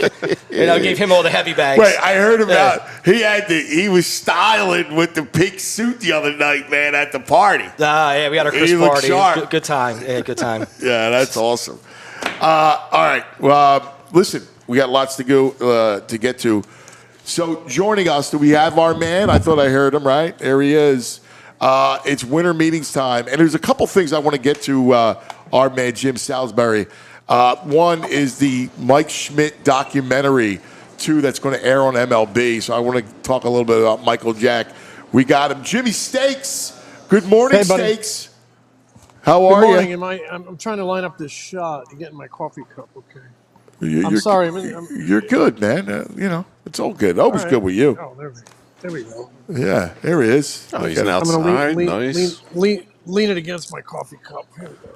Look at him. He looks good. Where you at? What's that window? He's outside So somewhere. I'm in the lobby at the main hotel at the winter meetings. How come I'm not centerized here? Okay. Got his little MLB lanyard on. Nice. Yeah. So today, the winter meetings are wrapping up. Rule 5 draft in a couple hours. That's always, it's kind of the last event of the winter meetings, and then it's like a jailbreak to the airport. The place empties right out. But you mentioned that Mike Schmidt documentary. I'm glad you did. I actually got to take a sneak peek at that. Oh, you got it! I can't wait to watch it, dude. I got a bootleg version. No, I got a press screener. Guy going around the lobby bar selling them. He Yeah, grabbed one. like Cheap Trick at Budokan. Yeah. Nice cheap trick pull. So I got to watch that I watched that a couple nights ago, and it's really great. They did a great job on it, and it comes out I think Thursday night. Everybody's Yes. gonna really enjoy it. I can't wait. It's really well done. It looked real well done, and he was such dude. Like that was me growing up. Was looking up at him like number 20. He was the greatest. The one thing I could never understand was the relationship between the city and him. Like I remember thinking as a kid. Now I'm a child going, why would you ever boo Mike Schmidt? Mm-hmm. Like we're the contemporaries. Why would my grandfather ever call him a bum? Like, why could you possibly criticize the greatest third baseman in the history of baseball? Like, I never understood that. Well, obviously, I think there's a lot of factors. Passionate city, a player with potential. That it didn't happen right away. Watching that documentary was a real reminder to me that it takes time for a young player. Even now, that forever it takes time for a young player to become a good big leaguer, even an immensely talented young player. But they booed Schmidt. I grew up in New England. My favorite player was Carl Yastrzemski. They booed Yastrzemski. I sat in the stands at Fenway Park and listened to it and was bewildered by it and mystified by it as a kid that they were booing Carl Yastrzemski, who in our household, he was like a god. We all loved Carl Yastrzemski, but I just think it's that old saying: they only boo the good ones, right? They only boo the good ones because people care about them. If they didn't care about you and you weren't or they didn't think you making an impact, they wouldn't boo you. They just let you fade away. So I think there's part of that in there as well. But you will like the documentary because it really shows his growth as a player, as a human being, as a man, and the growth of his relationship with Philadelphia from being uneasy at the beginning to, just a full embrace now. So it's really, really good. Going to be well worth your time. Yeah, I can't wait. It's amazing. You juxtapose that era, when he comes out with the wig. I'm sure that's got to be in it, right? Mm-hmm. Like that's one of the famous times when after the boo, he comes out with the wig. He criticizes the fans. He's wearing the wig. Everybody loves it. To this past year, during this, you almost forget because of the ending of the season, but what it was like in April, May, and June at Citizens Bank Park, and the packed houses, and the just incredible fan reaction. I almost forgot about that. Like I remember thinking how amazing. We never see baseball consumed with that energy early in the season the way it was here. This year? Yeah. Well, I got to remind you, 08 to 11, there was that sellout streak, 257 straight sellouts. There was a lot of energy early in those seasons with those great teams. I know. I was there, but I thought this year was even winners. Yeah. I thought this year was different. Yeah, they were so good so early. They were 40 and 19. I think they were even better than that at one point. And they had really had that offense clicking, and that starting pitching staff was great. So yeah, there was a ton of energy there this year early, and there was a lot of energy in the postseason too. Especially you look at Game 2, the way they had that comeback, and then the walk-off victory. There was a ton of energy that night. Hey, if you win, you're going to create a lot of energy in these towns like Philadelphia and really wherever. But the fan base in Philadelphia is amazing and just so passionate and so in love with their teams and so in love with winning. We see it with all four teams. When they win, the support is amazing. All right, so what do you hear? Any nuggets? What are you hearing? You got anything? Crumbs for me? All right, Pickies. I'm looking at these Pickies. We're at Primo headquarters. All right. Yes, this is the headquarters for all the Primo Hoagie franchises. We are here in the middle of the conference room, all decked out, and the tray. Look at this, Jimmy. You gotta like this. The tray's beautiful, man. Ooh, come to Papa. Yeah, my man. But VG's like hacking it. He's crazy. Chomping in my microphone. There's a hoagie Better tray over share there. some. You know, JP's munching on the hoagies. But anything? You got any pickies for us? What do you think? Any nuggets? Yeah. I'm just trying to mine for nuggets. I'm like a panhandler, gold. Gold. What do they call those hey, gold guys? Hey, Jimmy, any truth, or have you heard that Arenado's agent reached out to the Phils? One of the teams. Prospectors. Yeah. Well, Arenado's going to be connected to the Phillies, and he has been connected to the Phillies because there's uncertainty at third base because everybody knows that Alec Bohm is, could be had in a trade. So people put two and two together, and maybe Arenado could be in play at that position. But there's just a lot of balls in the air. Right now they'd have to move Bohm, and I think we need to see the third base market clear a little bit with Bregman, Arenado, before that all kind of clears up. But he's owed a good bit of money, but he's a hell of a player, hell of an exciting player. So we'll see. What do you think? Now, he had a down year last year. He had a slow start. He was a little banged up, too. Where do you think he's at when it comes to the scope of his career? I still think what he has tread left? Yeah. I still think he's got tread on his tire. That team had a tough year last year, the Cardinals. I mean, they're usually right in it, and they weren't last year. And it just feels like change of scenery would do him a lot of good. I still think he's a really heck of a run producer and obviously a Gold Glover, a perennial Gold Glover. So I think somebody would still get a good player. I'm just not sure it's going to be the Phillies. Wow. Yeah, I mean, that's the one thing. I keep trying to think who the right-handed bat is. Well, I mean, it seems like we're back at it with the Angels and their outfield and Taylor. There's some talk about Taylor Ward being out there now again. I mean, well, he's been out strikes there out since a lot. the All-Star break. He's been out there quite a bit. I would say he's somebody to keep an eye on. To me, Tyler O'Neill would have been a nice fit, but he went off the board to Baltimore, got himself a nice contract. I think probably that's where their focus is right now. Some offense at one of those two outfield spots, probably left field. I really think they need to do something there. Short of that, could they invest more in the bullpen maybe down the road? Possibly, but right now, having gotten Romano, I think a lot of their focus is going to be right now finding that outfield bat, some starting pitching depth. I mean, you're going to hear a lot about Sasaki, the Japanese player. I just don't see it being a fit in Philadelphia, unfortunately, for a lot of reasons that we've articulated before with some of the Japanese players who tend to gravitate toward the West Coast or New York. Phillies don't have a big history with Japanese players. And everything I hear on Sasaki is, the Dodgers are quite interested. And I hear a lot about the Padres. So the Phillies are they're going to do their due diligence. They're going to prepare a presentation, but they don't know if they're going to get an audience with Sasaki. He's going to, confer with his agents here in the short term and, come up with a short list of teams he wants to dig in on. And at that point, those teams will make presentations to him. Phillies would love to be one of those teams, but, and they'll be ready to if indeed their phone rings. But I don't know that it's going to ring. I don't know that they're a fit for Sasaki. Anything Santander?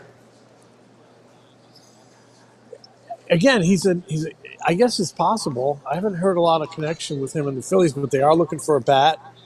You got, him and Teoscar Hernandez, two big outfield bats that are out there. Hernandez would like to return to the Dodgers.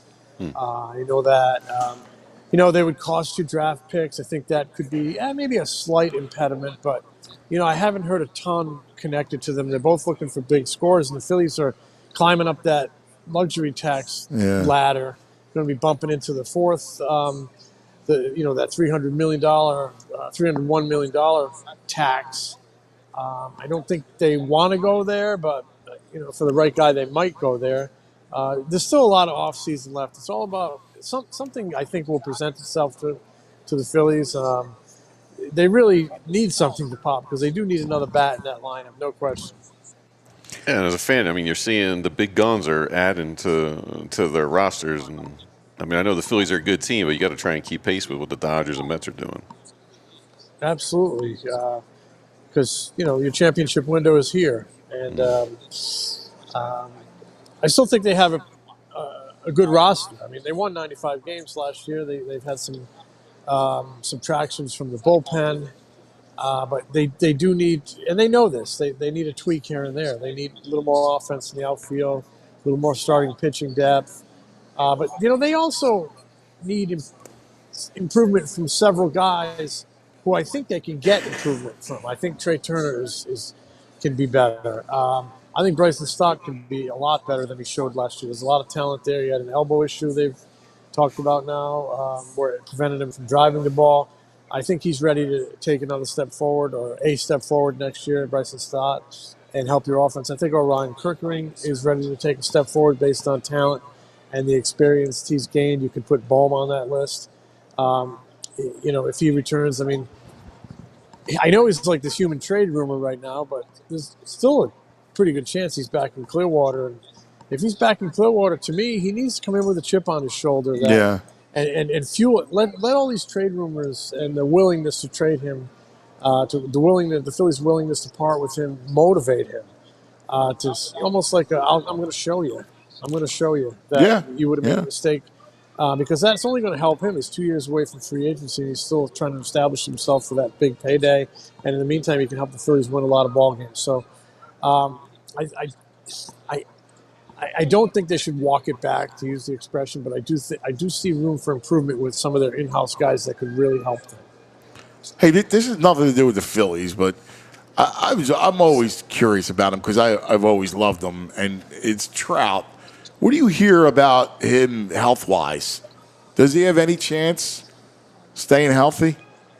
Well, I don't know what but I don't know what they're talking about with the doctor. Like, I don't know what the outlook is for him.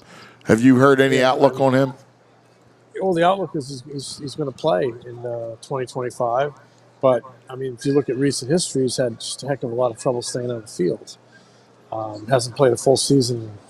I'd have to look it up. I know, it's years. I just didn't know if there was any degenerative situation, or I don't know. I always, it's a guy I love, and I always root for him. It's a shame because had he been able to stay healthy, like I always thought, him coming home at the right-handed bat, he would have always been a great fit. It would have been a great story. It's a shame. It would be, dude. It would be awesome to put him in left field. I know at Citizens Bank Park, coming home on this team with that talent, and you're hoping he can stay on the field.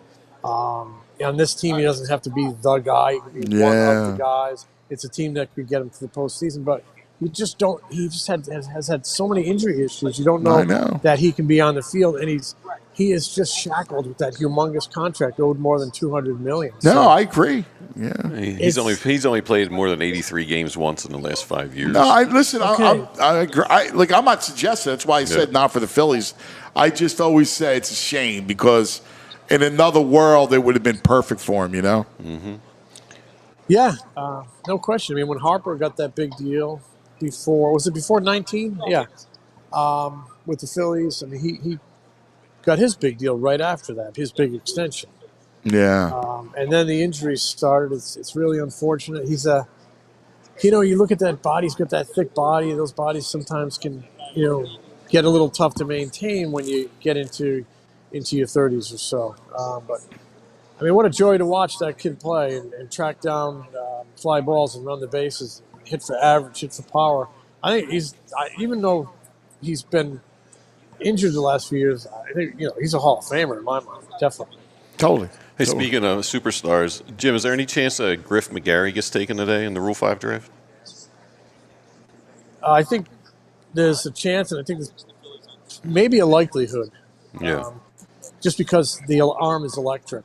Mm-hmm. And they could lose a couple other pitchers. They got some pitchers who have some real good ingredients. Arms that just aren't there yet, just haven't come along with the command and some of the pitchability, the things that you don't know if are ever going to come. but they have these arms that teams will take a shot at, take a look at, and I think Griffin McGarry's probably one of them. It's an electric arm, and it's been an electric arm for a long time. Going back to the University of Virginia, I mean, this is a kid who, he couldn't throw strikes his junior year at Virginia, if I'm recalling right. He was one of their top pitchers. He couldn't throw strikes. He was actually out of the rotation, throwing bullpens, just trying to keep his arm right. And then he goes to the College World Series and almost pitches a no-hitter. And it's just this electric arm. And it has been in the Phillies for a while. They've tried him as a starter. They've tried him as a reliever. He's back to maybe looking like a starter. And, he was 2022. He was an untouchable. Yeah. Him and Mick Abel. I mean, I think there were deals they were talking about, and they would not part with Griff McGarry and Mick Abel. And now I don't think either one of them would hold up a trade. So that tells you how difficult it is to protect on prospects. So, but I do think, the arm is so good. He's apparently a great kid. Somebody will take a shot at him in the Rule 5 draft here. And you might see a couple other Phillies guys go as well. The Phillies don't pick till pretty late, maybe like 28 or 29. I'm not sure if they'll be active. I'm sure there's somebody they like, but whether or not he'll be there at 28 or not 29, we'll see. Jimmy, great stuff. Have a safe trip home, man. Killing it out there.